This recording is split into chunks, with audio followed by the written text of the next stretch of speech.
ఈరోజే కార్తీక శుద్ధ తదియ, కార్తీక మాసంలో 3వ రోజు, పైగా శుక్రవారంతో కలిసి వచ్చింది. ఈరోజు విశేషంగా పార్వతీదేవిని పూజించాలి. ఈరోజు త్రిలోచన గౌరీ వ్రతాన్ని ఆచరిస్తారు. మరి ఆ వ్రత కథ ఏంటో ఇప్పుడు తెలుసుకుందాం. ఈరోజు పార్వతీదేవిని పూజిస్తే శక్తి సౌభాగ్యాలు కలుగుతాయి. మరి ఎంతో విశేషమైన ఈరోజు అమ్మవారికి సంబంధించిన ఈ కథలను వింటే చాలు, జన్మల దోషాలు తొలగి కోటి జన్మల పుణ్యం వస్తుంది. మరి ఆ కథలేంటో ఇప్పుడు విందాం. మాతాచ పార్వతీదేవి, పితాదేవో మహేశ్వరః, బాంధవాస్వ భక్తాచ స్వదేశో భువనత్రయం. దక్ష ప్రజాపతి కూతురు సతీదేవి యుక్త వయసులో ఆమె శంకరుని పట్ల మక్కువను పెంచుకుంది. తన ప్రేమను ఫలింప చేసుకుంది. మహాశివుడు సతిని మెచ్చి వరించాడు. తండ్రికి సతీదేవి పరమేశ్వరుని పెళ్లి చేసుకోవడం ఎంత మాత్రం ఇష్టం లేదు. అయినా ఆమె లక్ష్య పెట్టకుండా పెళ్లి చేసుకుంది. శివుడు ఏమీ లేని బికారి అని, శ్మశానంలో తిరుగుతాడని, శరీరం మీద బూడిద తప్ప మరేం ఉండదని దక్షుడికి చాలా చిన్నచూపు. ఒకసారి ప్రయాగలో మునీశ్వరులు జరిపిన యాగానికి అనేక మందితో పాటు దక్ష ప్రజాపతి కూడా వీచేశాడు. ఆయన్ను అందరూ సాదరంగా ఆహ్వానించి మాట్లాడారు. కాని మహాశివుడు మౌన ముద్రలో ఉండి దక్షుణ్ణి పట్టించుకోలేదు. అది దక్షుడికి తీరని అవమానంగా తోచింది. బికారి అయిన అల్లుడికి ఇంత అహంకారం ఏమిటి అని ఆగ్రహించాడు. కోపావేశంతో విపరీతంగా నిందించాడు. దీంతో నందీశ్వరుడికి కోపం ముంచుకొచ్చి దక్షుణ్ణి శపించాడు. అప్పుడు దక్షుడు రుద్రగణాలకు తిరిగి ప్రతిశాపాన్ని పెట్టాడు. అయినప్పటికీ దక్షుడి కోపం తీరలేదు. శివుణ్ణి అవమానించేందుకు పనిమాల మహాయజ్ఞాన్ని ప్రారంభించాడు. ఆ యజ్ఞానికి అందర్నీ ఆహ్వానించాడు. కాని కూతురైన సతీదేవిని, అల్లుడైన శివుణ్ణి పిలవలేదు.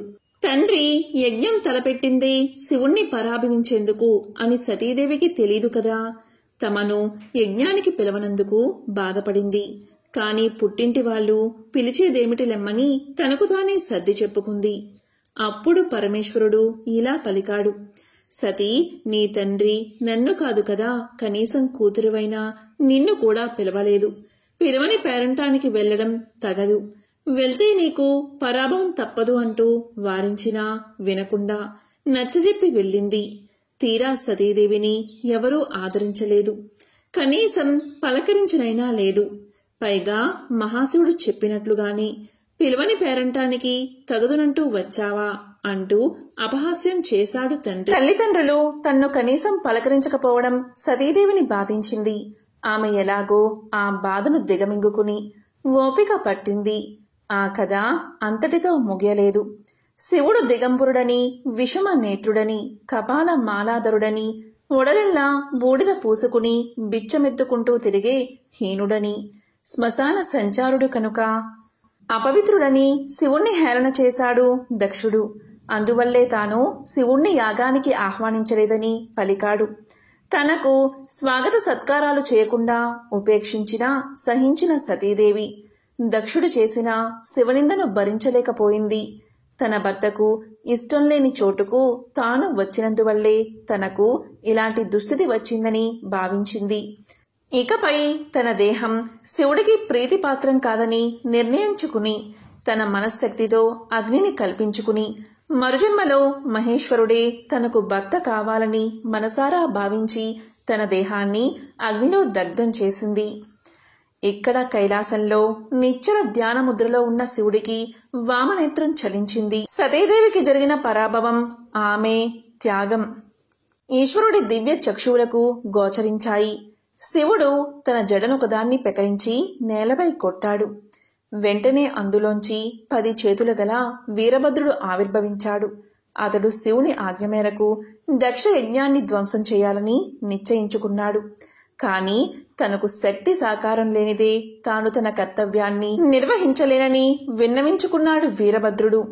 అప్పుడు శివుడు తన జటాజూటంలోని వామ భాగం నుండి ఒక జడను నేలపై తాకించగా భద్రకాళి అనే శక్తి ఆవిర్భవించింది. అప్పుడు వీరభద్రుడు భద్రకాళి సమేతుడై దక్షయజ్ఞాన్ని ధ్వంసం చేసేశాడు. సతీ వియోగ తప్తుడైన శంకరుడు విరాగ భావంతో కైలాస శిఖరంపై తపస్సు ప్రారంభించాడు. అదే సమయంలో తారకుడు అనే రాక్షసుడు బ్రహ్మ గురించి తీవ్రమైన తపస్సు చేసి మరణం లేకుండా వరాన్ని కోరాడు. పుట్టిన ప్రతి ప్రాణికి మరణం అనివార్యమైన సహజ ధర్మం కనుక అలాంటి వరం అసాధ్యమని బ్రహ్మ తెలియజేశాడు. అలా అయితే శివుడి కుమారుని చేతిలో తప్ప తనకు మరణం లేకుండా వరాన్ని తనకు ప్రసాదించవలసిందిగా తారకుడు ప్రార్థించగా బ్రహ్మ తదాస్తు అన్నాడు. భార్యా వియోగ దుఃఖ తీవ్రతలో విరాగి అయి నిశ్చల తపస్సుతో నిమగ్నుడైన శంకరుడికి మరలా వివాహం. పుత్రోదయం. ఆ పుత్రుడు పెరిగి పెద్దవాడై తన్ను సంహరింపబోవడం అసంభవమని తారకుని దురాలోచన. ఆ విధంగా పరోక్షంగా తనకు మరణం లేకుండా వరం దక్కిందని విర్రవీగుతూ తారకాసురుడు అంతులేని దుష్కృత్యాలు ఆచరించసాగాడు. తారకుని వల్ల బాధలు పడలేక దేవతలందరూ బ్రహ్మ ఇంద్రాదులతో కలిసి కైలాసానికి వచ్చి పరమేశ్వరుడికి తమ మొరను వినిపించారు.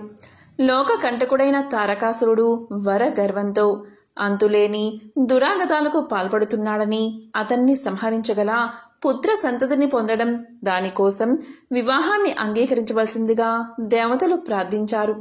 వారి ప్రార్థన విని కూడా పరమేశ్వరుడు తన నిర్ణయం మార్చుకోలేదు. తపస్సు కోనే జీవితాన్ని కొనసాగిస్తానని సమాధానం చెప్పాడు. దిక్కుతోచని బ్రహ్మాది దేవతలు వైకుంఠానికి వెళ్లి తమ దుస్థితిని విన్నవించారు. విష్ణువు దేవతా వర్గంతో కలిసి పరమేశ్వరుణ్ణి ప్రార్థించాడు. పరమేశ్వరుడికి భార్య కాదగిన శక్తి స్వరూపిణి అయిన కాంతగా అవతరించవలసిందిగా దేవతలంతా దేవిని ప్రార్థించారు. వారి ప్రార్థనలు ఆలకించిన జగన్మాత ఇలా పలికింది. అమిత భక్తితో చిరకాలంగా తన్ని సేవిస్తున్న హిమవంతుడి పుత్రికగా జన్మించగలని ప్రకటించింది. ఆ మాటలకు హిమవంతుడు ఉప్పొంగిపోయాడు. ఇలా పలికాడు. అమ్మా, నా ఇంట బిడ్డగా జన్మిస్తానని అనుగ్రహించావు. అయితే బిడ్డగా జన్మించిన నిన్ను నేను అర్థం చేసుకుని తగిన విధంగా ప్రవర్తించగల వివేకాన్ని ప్రసాదించు తల్లి అని హిమవంతుడు దేవిని ప్రార్థించాడు. అంతటా ఆమె హిమవంతుడికి భక్తి జ్ఞాన వైరాగ్య యోగ సాధనాలను వివరించింది. ఈ ఘట్టం దేవి భాగవతంలో 7వ స్కందంలో 9వ అధ్యాయంలో 438 శ్లోకంలో దేవీ గీతాలుగా సాధకుల సౌకరార్థం వెలువడింది. దేవీ గీతాలో ఆ తల్లి తన తత్వాన్ని ఇలా వివరించింది. ఓ పర్వతరాజా, ఓ దేవతలారా, ఈ సృష్టికి పూర్వం అద్వితీయమైన ఆత్మస్వరూపినిగా నేనున్నాను. సచ్చిదానంద రూపంతో సర్వత్రా వ్యాపించి ఉంటాను. సర్వకాలాల్లో సర్వ వస్తువుల్లో శక్తి రూపంగా వ్యాపించి ఉంటాను. అగ్నికి వేడిని, సూర్యుడికి వెలుగుని, చంద్రుడికి వెన్నెలా ఉన్నట్టు నాతో మాయాశక్తి అభిన్నమై ఉంటుంది. నన్ను భక్తి శ్రద్ధలతో అర్చించి నా నిజరూపాన్ని దర్శించవచ్చు. దీక్షతో కర్తవ్యాన్ని నిర్వహిస్తూ సర్వకర్మ ఫలాలను నాకు సమర్పించి నా అనుగ్రహాన్ని పొందవచ్చు అని పలికి తన విశ్వరూపాన్ని దేవతలకు దర్శింపచేసింది అమ్మవారు. హిమవంతుడు, దేవతలు దేవి విశ్వరూపాన్ని చూసి ఆనందించారు. త్రిమూర్తులను, ముగ్గురమ్మలను, సూర్య చంద్రులను, నక్షత్రాలను, పశుపక్షాది సమస్త ప్రాణి సముదాయాన్ని, బ్రహ్మాది స్తంభ పర్యంతం గల సమస్త విశ్వాన్ని ఆ విశ్వరూపంలో సందర్శించారు. ఆ శక్తి యొక్క విశ్వరూపానికి సత్యలోకం శిరస్సు, సూర్య చంద్రుడు నేత్రాలు, దిక్కులే చెవులు, వేదాలు ఆమె వాక్కు, వాయువే ప్రాణం, విశ్వమంతా ఆమె హృదయం, ఆకాశమే నాభి, జ్యోతిర్మండలమే ఆమె వక్షస్థలం, మహర్లోకం కంఠం, జనలోకం ముఖం, తపోలోకం ఆమె లలాటం, ఇంద్రాదులు భుజాలు, అగ్నయే ఆమె నోరు, మృత్యువే ఆమె కోరలు, సముద్రాలు ఆమె కుక్షి, పర్వతాలు ఎముకలు, నదులు నాడులు, వృక్షాలన్నీ కేశ సముదాయం, మనస్సే చంద్రుడు, విజ్ఞానమే విష్ణువు, ఆమె అంతఃకరణం రుద్రుడు. ఈ విధంగా సర్వవ్యాపకమైన సర్వరూపాల్లో ఉన్న ఆ దేవి విశ్వరూపాన్ని వారంతా దర్శించారు. ఆ తరువాత ఆమె హిమవంతుడు కోరిన యోగ విధానాన్ని వివరించి అంతర్ధానమయ్యింది. హిమవంతుడు తన జన్మ చరితార్థమైందని సంతోషించాడు. పరమేశ్వరుడికి అర్ధాంగి కాదగిన కన్యగా శక్తి స్వరూపిణి అవతరించబోతుందని విని తమ కష్టాలు గట్టెక్కగలవని, తారకాసురుని పీడ త్వరలోనే విరగడ కానున్నదని భావించి దేవతలందరూ ఎంతో ఆనందించారు. దేవతలకు ఇచ్చిన మాట ప్రకారం పరాశక్తి హిమవంతుని ఇంట పుత్రికగా జన్మించింది. పర్వత రాజపుత్రిక అయిన ఆమె పార్వతి అనే పేరుతో పెరిగి పెద్దదై యుక్త వయస్సుకు వచ్చింది. పార్వతి పరమశివుణ్ణి పతిగా కోరి తపస్సు ప్రారంభించింది. పంచాగ్ని మధ్యలో నిలిచి కఠోర నియమాలతో తపస్సు కొనసాగించింది. క్రమంగా వాయుభక్షణ పరభక్షణ కూడా మానేసింది. ఆ సందర్భంలోనే దేవతలందరూ ఆమెను అపర్ణ అని ప్రశంసించారు. ఆమె తపస్సుకు సంతోషించిన సర్వేశ్వరుడు ఆమెను అర్ధాంగిగా స్వీకరించాడు. శివశక్తుల సమైక్యం వల్ల సుబ్రహ్మణ్య స్వరూపుడైన కుమారస్వామి జన్మించాడు. కుమారస్వామి వల్లి దేవసేన అనే శక్తులను స్వాధీనం చేసుకుని దేవతా వర్గానికి సేనా నాయకుడై యుద్ధంలో తారకాసురుణ్ణి సంహరించగల కుమారస్వామి జన్మం కోసమే పరాశక్తి పార్వతీదేవిగా అవతరించింది. ఈ విధంగా శివపార్వతులకు కళ్యాణం జరిపించి దేవతలు వారికి శయనమందిరం ఏర్పాటు చేశారు. ఈ విధంగా శివ పార్వతులు ఇద్దరు ఏకాంతంగా ఉండసాగారు. వీరి సంతానం వల్ల తారక సంహరణ జరుగుతుందని భావించిన దేవతలు వారికి పుట్టబోయే సంతానం కోసం 1000 కళ్ళతో ఎదురుచూశారు. అయితే ఏకాంతంలోకి వెళ్లిన శివ పార్వతులు ఎన్ని రోజులు గడిచినా, ఎన్ని నెలలు గడిచినా, ఎన్ని సంవత్సరాలు గడిచినా బయటికి రాకపోవడంతో లోపల ఏం జరుగుతుందో తెలియక దేవతలు సందిగ్ధంలో పడ్డారు. లోపల ఏం జరుగుతుందో తెలుసుకుని రావాలని దేవతలందరూ కలిసి అగ్నిదేవుణ్ణి వాయుదేవుణ్ణి లోపలికి పంపారు. అదే సమయంలో శివ తేజస్సు బహిర్గతమవుతున్న సమయంలో లోపలికి ఎవరో వచ్చారు అన్న సందేహం కలిగిన పార్వతీదేవి శివుణ్ణించి దూరంగా జరుగుతుంది. శివుడి తేజస్సు భూపతనం కానివ్వకుండా బంధించి ఆ తేజస్సును అగ్ని వాయు దేవతలకు చిరసగం పంచి పంపాడు. తనకు దక్కాల్సిన శివ తేజస్సు ఈ విధంగా దేవతలు తీసుకెళ్లడంతో ఎంతో బాధపడిన పార్వతీదేవి ఆ దేవతల వల్ల కార్యభంగం కలిగిందనే కోపంతో దేవతలకు స్వభార్యల వల్ల సంతానం పుట్టకుండా ఉండుగాక అని శాపాన్ని పెట్టింది. ఈ విధంగా శివ తేజస్సును పంచుకున్న దేవతలు శివ తేజస్సుని భరించలేక అగ్నిదేవుడు గంగా నదిలో కలిపాడు. గంగాదేవి కూడా శివ తేజస్సును భరించలేక శివ తేజస్సును ఒడ్డుకు నెట్టింది. ఆ శివ తేజస్సు రెల్లు పొదల్లో పడి 6 ముఖాలు కలిగిన షణ్ముఖుడు జన్మించాడు. ఇక వాయుదేవుడికి పంచిన శివ తేజస్సు వల్ల సంతానం కోసం తపస్సు చేస్తున్న అంజనాదేవి గర్భంలోకి శివ తేజస్సును వేయడం వల్ల అంజనాదేవి ఆంజనేయుడికి జన్మను ఇచ్చింది. తరువాత కుమారస్వామి అంటే సుబ్రహ్మణ్యేశ్వరుడు పెరిగి పెద్దవాడై తారకాసురుణ్ణి చంపడం, లోక కళ్యాణం జరగడం అన్నీ జరిగిపోయాయి. ఇక శివ పార్వతుల పెళ్లి కథను ఇప్పుడు తెలుసుకుందాం. ఆదియోగి శివుడు ఇంకా పార్వతీదేవిల వివాహం అనేది ఒక గొప్ప వేడుక. పార్వతి ఒక యువరాణి కనుక ఆ ప్రాంతంలోని ప్రముఖులందరినీ ఆహ్వానించారు. రాజులు, రాణులు, దేవుళ్ళు, దేవతలు ఒకరిని మించి ఒకరు గొప్పగా అందంగా ముస్తాబై వచ్చారు. అప్పుడు పెళ్లికొడుకు శివుడు జడలు కట్టిన జుట్టుతో ఆపాదమస్తకం విభూతి రాసుకుని రక్తం కారుతున్న ఏనుగు చర్మాన్ని ధరించి అక్కడికి వచ్చాడు. ఆయన పరమానందపు మత్తులో మునిగి తేలుతూ ఉన్నాడు. అతని పరివారంలో ఉన్న జీవులందరూ మానవ రూపంలో కాకుండా ఏదో వికృతమైన మరియు వక్రీకరించిన రూపాలతో ఉన్నారు. ఎవరికీ అర్థం కాని ఏదో భాషలో వారిలో వారు మాట్లాడుకుంటూ ఏవో శబ్దాలు చేస్తున్నారు. మీనాదేవి అంటే పార్వతీదేవి తల్లి పెళ్లి కొడుకును చూసి కళ్ళు తిరిగి పడిపోయింది. అప్పుడు పార్వతి శివుడి దగ్గరకు వెళ్లి, మీరు ఇలా ఉండంలో నాకు ఎటువంటి అభ్యంతరమూ లేదు. మీరెలా ఉన్నా పర్లేదు, నాకు కావాల్సింది మీరు. కానీ మా అమ్మ కోసం కొంచెం ప్రశాంతమైన రూపాన్ని ధరించండి అని వేడుకుంది. ఆయన సరే అని ఒక అందమైన రూపాన్ని ధరించి చక్కగా అలంకరించుకుని వచ్చాడు. అది చూసి అప్పుడు ఆయన్ని సుందరమూర్తి అన్నారు. అంటే వారు ఆయనలాంటి అందమైన వ్యక్తిని ఎక్కడా చూడలేదన్నమాట. ఆయన 9 అడుగుల ఎత్తున్నాడు. ఆయన నిల్చుంటే గుర్రం తలతో సమానంగా ఉండేవారని అంటారు. ఆయన దక్షిణ భారతదేశానికి వచ్చినప్పుడు అక్కడ సాధారణంగా 4.5 నుంచి 5 అడుగులు ఎత్తు ఉండే స్త్రీలకి 2 ఎత్తు ఉండేవారని అంటారు. శివుడు పెళ్లిపీటల మీద కూర్చున్నాడు. భారతదేశంలో ముఖ్యంగా ఇటువంటి వివాహాలలో పెళ్లికొడుకు పెళ్లి కూతురుల పుట్టు పూర్వోత్తరాలను ఎంతో గొప్పగా చెప్తారు. వారి వంశం, ఎక్కడి వారు, ఎలాంటి రక్తం నుంచి వచ్చారు అంటూ వాళ్ళ వంశ వృక్షాన్ని గురించి తెలియజేస్తారు. పెళ్లికూతురి విషయానికి వస్తే ఆమె తండ్రి హిమవంతుడు, హిమాలయ పర్వత ప్రాంతాలంటికి రాజు.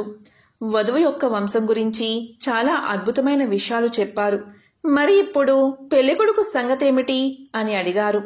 శివుడు మౌనంగా అలా కూర్చుని ఉండిపోయాడు. ఆయన ఏమీ చెప్పలేదు. పోనీ అతని పరివారంలో వారి భాషను అర్థం చేసుకోగలిగిన వారు కూడా ఎవరూ లేరు. వారిలో వారు అర్థం కాని శబ్దాలు చేస్తున్నారు. పెళ్లి కూతురు తండ్రికి ఇదొక అవమానంగా అనిపించింది. పుట్టు పూర్వోత్తరాలు లేని వ్యక్తి నా కూతుర్ని ఎలా పెళ్లి చేసుకుంటాడు? ఆయన ఎక్కడివాడో ఎవరికీ తెలీదు. ఆయన తల్లిదండ్రులు ఎవరో తెలీదు. ఏ వంశమో తెలీదు. ఈ వ్యక్తికి నా కూతుర్నిచ్చి ఎలా పెళ్లి చేయను అంటూ కోపంతో లేచాడు. ఆ సమయంలో పెళ్లికి అతిథిగా వచ్చిన నారదముని తన ఏకతార పట్టుకుని ముందుకు వచ్చాడు. ఏకతార అనేది ఒక్కటే తీగ ఉండే ఒక సంగీత వాయిద్యం. ఆయన తన ఏకతారాతో టంగ్ టంగ్ టంగ్ అని శబ్దం చేశాడు. రాజుకు మరింత కోపం వచ్చింది. నారదా, ఇప్పుడు ఎందుకు ఏకతారా వాయిస్తున్నారు అని అడిగాడు. అప్పుడు నారదుడు ఇలా పలికాడు. ఇదే అతని మూలం. అతనికి తల్లి లేదు, తండ్రి లేడు. అయితే మరి అతనికి మూలమేది అంటే టంగ్ ఆయన మూలనాదం. ప్రకంపన నాదం నుంచే ఆయన ఆవిర్భవించాడు. ఆయనకు తల్లి తండ్రులు లేరు. తాత ముత్తాతలు వంశవృక్షమే లేదు. ఆయన స్వయంభువు, స్వయంగా సృష్టించుకున్నవాడు. పూర్వోత్తరాలు అంటూ ఏమీ లేని ఒక అస్తిత్వమే ఆయన అని చెప్పాడు నారదుడు. తరువాత పార్వతీ శివుడ్ల వివాహం అంగరంగ వైభవంగా సకల దేవతల సమక్షంలో, మునుల సమక్షంలో, రాజుల సమక్షంలో వైభవంగా జరిగింది. పూర్వకాలంలో సూర్యవంశంలో ఇక్ష్వాకుడు అనే రాజునకు సర్యాతి అనే సోదరుడున్నాడు. సర్యాతి కుమార్తె సుకన్య. సుకన్యను ఆ రాజు చ్యవనుడు అనే మహర్షికిచ్చి వివాహం చేశాడు. చ్యవన మహర్షి వృద్ధుడు, అంధుడు. అలాంటి వాడికి సర్యాతి మహారాజు తన కుమార్తెనిచ్చి పెళ్లి చేయవలసిన అవసరం ఎందుకు కలిగింది అని జనమేజేడు సందేహాన్ని వ్యక్తం చేయగా వ్యాస మహర్షి సుకన్య వృత్తాంతాన్ని ఇలా వివరించడం మొదలుపెట్టాడు. సర్యాతి మహారాజుకు సహస్రాధికంగా ప్రియురాళ్లు ఉన్నారు. అయినా పట్టపురాణులు 4 ప్రధానమైన వారు. వారిలో ఒక రాణికి కలిగిన కుమార్తె సుకన్య. సర్యాతి పాలించే నగరానికి సమీపంలోని ఒక సరస్సు ఉంది. ఆ సరస్సు నిర్మలమైన నీటితో నిండి హంసలకు, చక్రవాకాలకు నిలయమై పద్మాలలోని మకరంద రసాన్ని ఆస్వాదిస్తూ జుంకారం చేసే తుమ్మెదల గుంపుతో ప్రకాశించేది. భృగువంశంలో పుట్టిన చ్యవన మహర్షి ఆ సరోవర తీరంలో తపస్సు చేసుకుంటూ ఉన్నాడు. ఏకాంత ప్రదేశంలో మౌన వ్రతాన్ని పాటిస్తూ నిద్రాహారాలు మాని ఇంద్రియ నిగ్రహం కలిగి అతను తపస్సు కొనసాగించాడు. అతనిపై పుట్ట పెరిగిపోయింది.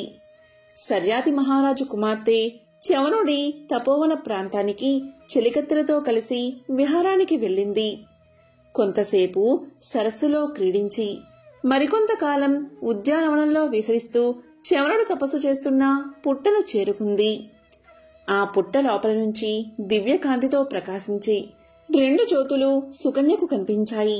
దాంతో సుకన్య ఆశ్చర్యపడి బాల్య సహజమైన చపల స్వభావంతో ఒక ముళ్ళుతో ఆ జ్యోతుని పొడవబోయింది. ఇక పుట్ట లోపల నుంచి వలదు వలదు అనే శబ్దం వినిపించింది. అయినా సుకన్య ఆ మాటలను లెక్క చేయకుండా చాపల్యంతో ఆ జ్యోతుల్లో పొడిచింది. ఆ ముళ్ళు పుట్టలోపలి చ్యవన మహర్షి నేత్రాలకు గుచ్చుకుని ఆయనకు బాధ కలిగించింది. శాంత స్వభావుడైన ఆ మహర్షి బాధను అనుభవిస్తూ కూడా చలించకుండా తపస్సు కొనసాగించాడు.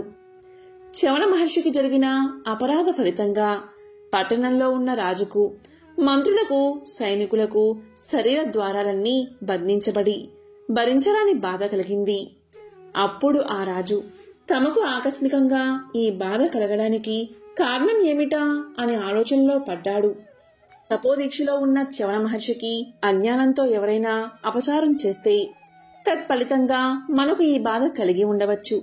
కనుక చవన మహర్షికి ఎవరైనా అపరాధం తలపెట్టారేమో చూసి రమ్మని తన మంత్రులను పంపించాడు రాజు. ఈ వార్త క్రమంగా సుకన్య చెవికి సోకింది. ఆమె తన తండ్రిని సమీపించి చాపల్యంతో తాను చేసిన అకృత్యాన్ని తండ్రికి నివేదించింది. వెంటనే సర్యాతి మహారాజు మంత్రి పురోహితులను వెంటపెట్టుకుని తపోవనానికి వచ్చి మహర్షి పాదాలపై పడి తమ కుమార్తె చేసిన అపరాధాన్ని క్షమించవలసిందిగా ప్రార్థించాడు. అప్పుడు చవనుడు జరిగింది తెలుసుకుని తనకు మహారాజుపై కాని రాజకుమార్తెపై కాని కోపం లేదని, తనకు అపచారం కలిగినందుకు మహారాజు అతని పరివారం బాధపడ్డం దేవీ మహిమ వల్ల జరిగి ఉంటుందని వివరించాడు. వృద్ధుడైన తాను ఇప్పుడు అంధుడు కూడా అయినందువల్ల తనకు పరిచర్యలు చేయడానికి రాజకుమార్తెను తనకిచ్చి వివాహం చేస్తే కష్టాలు తొలగిపోతాయని వివరించాడు చవన మహర్షి. ఇక సర్యాతి మహారాజు తన కన్న బిడ్డను వృద్ధుడు అంధుడు అయిన మహర్షికిచ్చి వివాహం చేయడానికి మనస్కరించక బాధపడుతున్నాడు. ఈ సంగతి తెలిసిన సుకన్య తనకు తానే ఆ మహర్షిని వివాహం చేసుకోవడానికి సుముఖతను వ్యక్తం చేసి తండ్రిని ఒప్పించింది. ఇక గత్యంతరం లేక ఆ రాజు చవన మహర్షికి సుకన్యను ఇచ్చి వివాహం జరిపించాడు. సుకన్య పతిసేవా పరాయణురాలై కాలాన్ని గడపసాగింది. వశిష్ఠుడికి అరుంధతి వలె, అత్రి మహర్షికి అనసూయ వలె నిరంతరం భర్తను కనిపెట్టుకుని ఉంటూ వేళకు అన్నపానాదులు అమర్చుతూ ప్రియోక్తులతో అతని మనస్సును అలరిస్తూ దేవతలు సైతం మెచ్చుకునే విధంగా పతిభక్తి కలిగి అన్ని విధాలా అతనికి అనుకూలవతి అయి ప్రవర్తించసాగింది సుకన్య. ఇలా ఉండగా ఒకనాడు ఆమె పాతివ్రత్యాన్ని పరీక్షించాలని అశ్విని దేవతలు భూమికి దిగివచ్చారు. అప్పుడు అశ్విని దేవతలు సుకన్యను సమీపించి, నీవు ఎవరు, నీ తండ్రి ఎవరు? చూడగా నీవు రాజకుమార్తె వలె కనిపిస్తున్నావు. ఏ పరివారమూ లేకుండా ఒంటరిగా ఈ సరస్సులో స్నానానికి వచ్చావేమిటి? అసలు నీ భర్త ఎవరు? దివ్య శోభతో లక్ష్మీదేవి వలె ప్రకాశిస్తున్నా నిన్ను చేపట్టిన నీ భర్త ఎంతో భాగ్యవంతుడు కదా. అతని అదృష్టాన్ని మేము ఏమని ప్రశంసించగలం? నీవు తిరుగాడుతున్న ఈ భూమి దేవలోకం వలె పవిత్రమై అరారుతుంది. నీ వృత్తాంతాన్ని మాకు తెలియచేయి అని అడిగారు. ఇక సుకన్య తన వృత్తాంతాన్నంతా వివరించి తమ ఆశ్రమానికి వచ్చి తమ ఆతిథ్యం స్వీకరించవలసిందిగా, తన భర్తను సందర్శించవలసిందిగా భక్తి వినయ సౌశీల్య గుణాలతో ఆహ్వానించింది. ఆమె వృత్తాంతాన్ని విన్న అశ్విని దేవతలు ఇలా పలికారు. వృద్ధులకు నీ తండ్రి నిన్ను ఎలా సమర్పించగలిగాడో మాకు అర్థం కావడం లేదు. నిన్ను చూస్తుంటే జాలి కలుగుతుంది. అడవి కాచిన వెన్నెల వలె నీ జీవితం నిరర్ధకమైపోతుంది.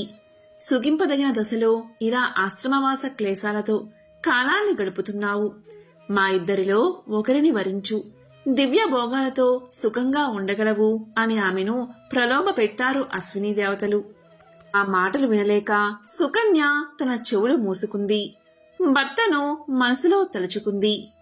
కశ్యప వంశంలో జన్మించిన దేవతలైన మీరు నాతో ఇలా మాట్లాడడం భావ్యం కాదు. ఇది ధర్మ విరుద్ధం. మీరు వచ్చిన దారినే వెళ్లిపోండి. లేని పక్షంలో ఇప్పుడే మిమ్మల్ని శపించగలను. తపోధనుడైన చవన మహర్షికి అర్ధాంగిని నేను అని ఆవేశపడింది. సుకన్య ఇలా కోపంతో అశ్విని దేవతలను శపించబోగా వారు ఇలా పలికారు. ఓ నారీమణి, శాంతించు. నీ పతిభక్తికి సంతోషంగా ఉంది. నీ భర్తను యువకుడిగా, రూప సంపన్నుడిగా, నేత్రవంతుడిగా చేస్తాము. నీ భర్తకు తెలియచేయి అని పలికారు. ఇక సుకన్య భర్తతో విషయమంతా వివరించింది. చవన మహర్షి అందుకు ఆనందంతో అంగీకరించాడు. ఇక అశ్విని దేవతలు చవనుణ్ణి తమతో పాటు అక్కడున్న సరస్సులో స్నానం చేయవలసిందిగా సూచించారు.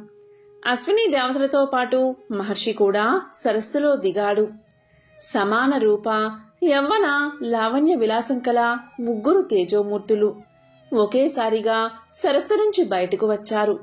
వారిని చూసి సుకన్య దేవతలు తన్ను ఇంకా పరీక్షిస్తున్నారని గ్రహించింది.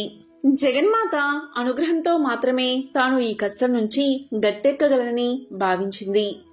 జగన్మాత, ఈ ఆపద నుంచి నీవే నన్ను ఆదుకోవాలి. త్రిమూర్తులకు తల్లివై, జీవులకు భుక్తి ముక్తి ప్రదాయినివై, ఆశ్రయించిన వారికి కొంగు బంగారమై, అనుగ్రహ స్వరూపినివై అలరారే దివ్య జనని, నా పతిని గుర్తించే శక్తిని అనుగ్రహించి నన్ను కృతార్థుల్ని చెయ్యవమ్మా అని ఆర్తితో ప్రార్థించింది.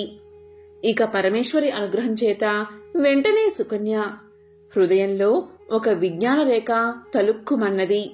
సుకన్య తన భర్తను గుర్తించగలిగింది. సుకన్య పాతివ్రత్యానికి సంతోషించిన అశ్విని దేవతలు నిజ రూపాలు ధరించి సుకన్య చవనుల అతిథి సపర్యలు స్వీకరించి దేవలోకానికి తిరిగి వెళ్లిపోయారు.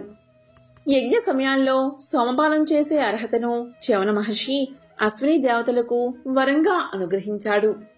ఈ కథ చెప్పి వ్యాసుడు ఇలా పలికాడు: జనమేజయ, భక్తితో పరమేశ్వరుని ఆరాధించిన వారికి అసాధ్యమనేదే లేదు అని వివరించాడు వశిష్ఠుడు. పూర్వకాలంలో కళింగ దేశంలో వెంకటాచారి అనే కంసాలి ఉండేవాడు.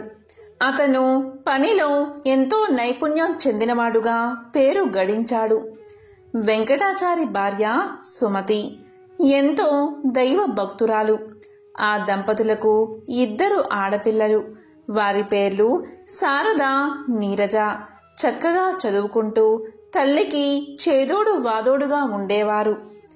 వెంకటాచారి నైపుణ్యం కలవాడే, కాని ఏమాత్రం కల్తీకి పాల్పడకుండా ఎంతో నిజాయితీగా పనిచేసేవాడు.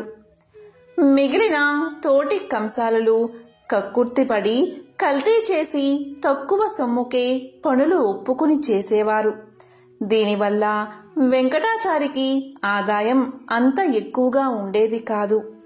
ఏదో వచ్చిన సొమ్ముతో కాలం గడుపుకుంటూ వస్తున్నాడు. రోజులు ఇలా గడుస్తున్నాయి. పెద్ద కుమార్తెకు వివాహ వయసు వచ్చింది. నెమ్మదిగా సంబంధాలు వెతకడం మొదలుపెట్టాడు వెంకటాచారి. కాని ఎక్కడా ఏదీ కుదరలేదు. వెంకటాచారి పక్క ఇంట్లో కృష్ణశర్మ అనే పురోహిత కుటుంబం ఉంటుంది. కృష్ణశర్మ భార్య రుక్మిణి, వెంకటాచారి భార్య సుమతి ఎంతో స్నేహితులుగా ఉండేవారు. కృష్ణశర్మ రుక్మిణి దంపతులకు పద్మప్రియ అనే 7 సంవత్సరాల కుమార్తె ఉండేది. ఈ పద్మప్రియ ప్రతిరోజు వారి ఇళ్లలో పూలు కోసుకుని సుమతికి తెచ్చి ఇచ్చేది. అంతేకాదు, రోజు 1 గంట కాలం ఆ ఇంట్లోనే గడిపేది. వెంకటాచారి పెద్ద కుమార్తె శారద పెళ్లి ఎంతకు నిశ్చయం కాకపోవడంతో ఆ దంపతులకు ఎంతో బెంగ పట్టుకుంది. ఒకరోజు కృష్ణశర్మ భార్య రుక్మిణి సుమతితో 1 వారం రోజుల పాటు రుక్మిణి కళ్యాణం పారాయణ చేయమని చెప్పింది. ఆ విధంగానే శారద పారాయణం చేయగానే ఆ మరునాడే మంచి వరుడితో వివాహం నిశ్చయమైంది. ఇక వివాహానికి కావలసిన సొమ్ము సేకరించి పెట్టుకోవడం అనే పనిలో నిమగ్నమయ్యాడు వెంకటాచారి. ఎన్నేళ్లుగా కంసాలి వృత్తి చేస్తున్నా కూడా కూతుళ్లకు కనీసం బంగారు గాజులు కూడా చేయించలేకపోయానే అని ఎంతో బాధపడ్డాడు. సుమతి రోజూ ఉదయాన్నే పూజ చేసేటప్పుడు శ్రీ మహాలక్ష్మిని అనేక స్తోత్రాలతో పూజించేది. వివాహం దగ్గర పడుతున్నదని, దయచేసి వివాహానికి కావలసిన సొమ్ము సమయానికి వచ్చేలా అనుగ్రహించమని మహాలక్ష్మీదేవిని ప్రార్థించేది. రోజులు ఇలా గడుస్తున్నాయి. ఒకనాడు పద్మప్రియ ఎప్పటిలాగే ఉదయం పూజకు పూలు తీసుకుని రాలేదు. ప్రతిరోజు తప్పకుండా వచ్చే పిల్ల ఈరోజు ఇంకా రాలేదేమిటవ్వా అని సుమతి ఆలోచిస్తూ ఉండగా గుమ్మంలో గజ్జల చప్పుడు అయింది. పద్మప్రియ పూలు తీసుకుని సుమతి చేతిలో పెట్టింది. ఈరోజు పద్మప్రియ ఎప్పటికంటే ఎంతో అందంగా మహా తేజస్సుతో కనిపించింది. సుమతి పద్మప్రియతో ఇలా పలికింది, ఈరోజు నీ పుట్టినరోజా? ఎంతో చక్కగా కనిపిస్తున్నావే అని అడిగింది. దానికి పద్మప్రియ, లేదు అత్తయ్య, రోజులాగే తయారయ్యాను. స్నానం చేయడం ఆలస్యం కావడంతో పూలు తీసుకురావడం ఆలస్యమైంది అని పలికి మళ్ళీ ఇలా అంటుంది, అది సరే కాని అత్తయ్య, మా అమ్మ బంగారు గాజులు నీకు చూపించమని చెప్పింది. కొత్తగా కొనుక్కుందట, నిన్ను చూడమని చెప్పింది అని పద్మప్రియ సుమతి చేతిలోకి గాజులు పెట్టింది. ఆ గాజులు చేతిలోకి తీసుకుని చూస్తూ ఉండగా, ఇప్పుడే వస్తాను అత్తయ్య అని చెప్పి పద్మప్రియ చెంగున బయటకు వెళ్ళింది. సుమతి ఆ గాజులను లక్ష్మీదేవి ముందు ఉంచింది. కాసేపైన తర్వాత పద్మప్రియ రాగానే ఇద్దాము అనుకుంది సుమతి. వంటింట్లోకి నైవేద్యం తీసుకురావడానికి వెళ్లి పాయసం పూర్తవగానే తీసుకువచ్చి పూజా గదిలో కూర్చుంది సుమతి. ఎదురుగా 2 జతల బంగారు గాజులు కనబడ్డాయి. ఇదేమిటి, ఇక్కడ నేను 1 జత బంగారు గాజులే పెట్టాను కదా, 2 ఉన్నాయేమిటి? నేను పరధ్యానంలో ఉండి గమనించలేదా? పద్మప్రియ నా చేతికి ఇచ్చింది 1 జత బంగారు గాజులే కదా, మరి 2 జతలు ఎలా వచ్చాయి అని అనుకుంటూ దేవుడికి నైవేద్యం సమర్పించింది. ఈ 2 జతల గాజులను తీసుకుని రుక్మిణికి ఇచ్చేస్తాను అని చెప్పి రుక్మిణి ఇంటికి వెళ్ళింది.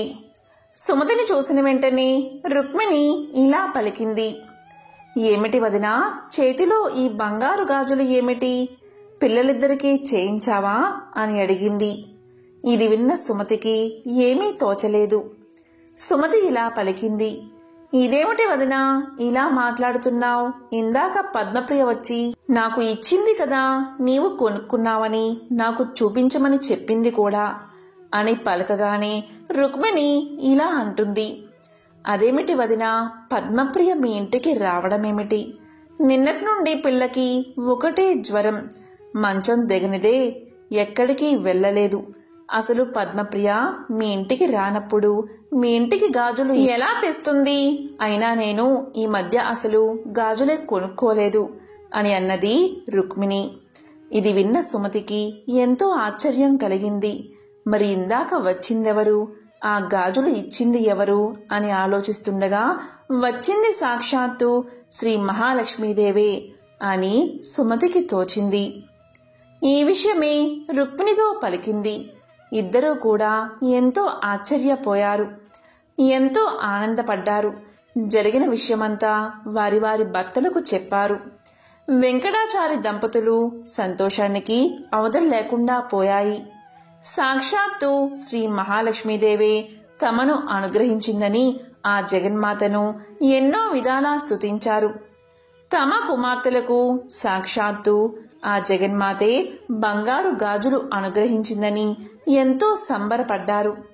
ఈ ఇద్దరు పూజా గదిలో నుంచుని ఆ జగన్మాతకు నమస్కారం చేస్తూ ఇలా పలికారు, ఓ లోకజనని, దారిద్ర దుఃఖాన్ని పారద్రోలే అమృతమూర్తి, నీవే తల్లివి. దీనులైన వారి బాధలను నశింపచేసే నీ కరుణా కటాక్షాలు మాపై ప్రసరించు తల్లి. నీకు మా నమస్కారాలు తల్లి. మిక్కిలి దయకలిగిన నీ చూపులతో నీ కరుణామృతాన్ని మాపై కురిపించు. నీవు సర్వమంగళ ప్రదాయివి. సకల చరాచర జగత్తు యందు నీవే వ్యాపించి ఉన్నావు. ఇవే మా ప్రణామాలు. నిన్ను నమ్మిన వారికి సర్వశుభాలను అనుగ్రహించే లోక పావనివి నీవు. నీకు మా నమస్కారాలు అని పరిపరి విధాలుగా ప్రార్థించారు. శ్రీ మహాలక్ష్మిని ప్రార్థించిన వారికి సర్వ సౌభాగ్యాలు సమకూరుతాయి. ఎటువంటి అనారోగ్యము దరిచేరదు. శ్రీ మహాలక్ష్మి ఆరాధన వల్ల మహిమ, గరిమ, లకిమ, ప్రాప్తి, ప్రాకామ్యము, ఈసిత్వము, వసిత్వము అనే అష్టసిద్ధులు ప్రాప్తిస్తాయి. మానవుడు ఉన్నత శిఖరాలకు ఎదగడానికి శ్రీ మహాలక్ష్మి అర్చన ఎంతో ఉపయోగపడుతుంది. గత జన్మలో చేసిన పాపాలు దారిద్ర్యంగా పిలువబడతాయి. ఈ జన్మలో పుణ్యకార్యాలు చేయడం వల్ల దారిద్ర్యం నశించి ఐశ్వర్యం లభిస్తుంది. ఓ జగన్మాత, నీకు ఇవే మా నమస్కారాలు. మహాలక్ష్మి, నీకు ఇవే మా ప్రణామాలు. ఈరోజు ఓం పార్వత్యై పరమేశ్వర్యై స్వాహ అనే మంత్రాన్ని తప్పనిసరిగా జపించాలి. ఈరోజు అమ్మవారిని పూజించడం వల్ల శక్తి, సౌభాగ్యాలు కలుగుతాయి. ఈరోజు ఉప్పు కలిసినవి, ఉసిరి అస్సలు తినకూడదు. ఈరోజు ఎవరికైనా ఒక సద్బ్రాహ్మణుడికి ఉప్పును దానంగా ఇస్తే చాలా మంచిది. ఓం నమః శివాయ. ఓం నమో నారాయణాయ. ఓం శ్రీ మాత్రే నమః. ఓం శ్రీ మహాలక్ష్మియే నమః.